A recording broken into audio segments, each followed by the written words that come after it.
we had a civil war. So it raged from the 80s to the mid-90s, and that displaced a lot of people from Guatemala. My parents had to come to the US under like a certain type of political asylum, and that's when we came. So I grew up here in Southern California, probably from the year and a half until I was like around 7 years old. My mom didn't know English. She came from a very impoverished area, but she forced herself to go to community college, as my dad did, and to try to do whatever they could to learn the language, and specifically for me, because they did have the plan to go back to Guatemala. It was never their plan to stay here. Big into reading.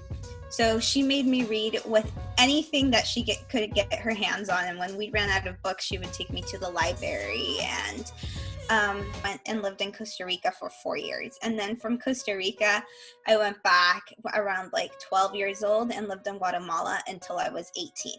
And then at 18, I decided to go and pursue my bachelor's in Puerto Rico. So I had to go to Puerto Rico and then, pursue my master's in science and biology here in the US, because we don't really have those opportunities back in our country. Only 8 women have a Ph.D. science in Guatemala. All of them have to have left. And I believe, up to where I know, there's none of Mayan women. So I'm part of a Mayan tribe that it's called the Quiche.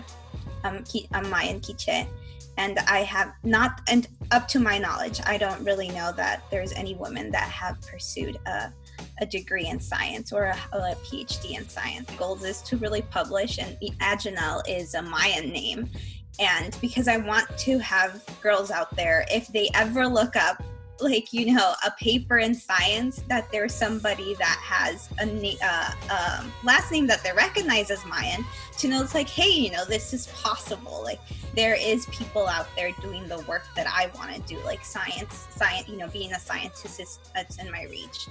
And definitely try, one of the other driving factors that I want to pursue a degree in science is, my goal is to some way go back and, share my story and look for ways to integrate more girls, specifically Mayan girls, into the science world. And one of the biggest barriers are language, so their language, and then just people that care for them, that are specifically working in plans that care for Mayan girls, because we don't have that. Even though they're trying to integrate everybody, there really is no program to integrate Mayan girls into the world of STEM. I really admire the lab at Dr. Kareen's Gusay lab, because she has been one of my biggest inspirations. She's a woman in science, and for some reason our lab is mostly girls. It's not on purpose, but it's a lot of underrepresented girls that work in our lab, and I think that's a true inspiration. I also really admire the ability that Dr. Gusay has to work so hard at the lab, and at the same time balance, being a mother and being a wife, and just being a great scientist. Is that since I got to that lab, we are, as international students, we have to pay all our tuition, and sometimes that's a big factor, why people really can't pursue, because we have to divide our time between working and studying.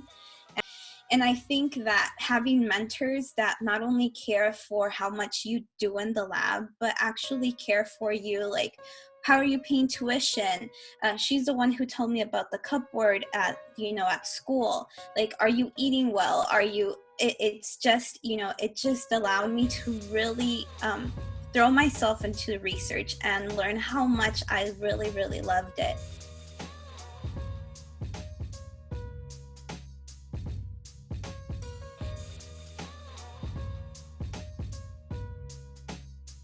Congratulations, class of 2020, go Bulldogs!